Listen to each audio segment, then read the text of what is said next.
Assalamualaikum, welcome back to my channel. Nah, sebelum nonton video ini jangan lupa like, comment, and subscribe.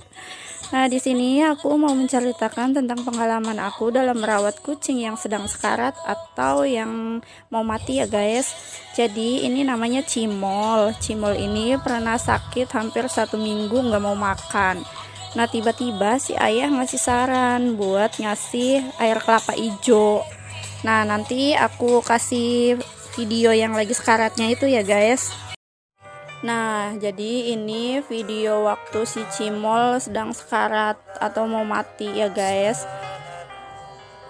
Dia udah nggak bisa dan udah kaku seperti itu. Dan alhamdulillah sekarang dia udah mulai aktif lagi guys. Jadi buat kalian yang punya kucing sedang sakit atau sedang sekarat, pertolongan pertama itu lebih baik kasih air kelapa hijau ya guys.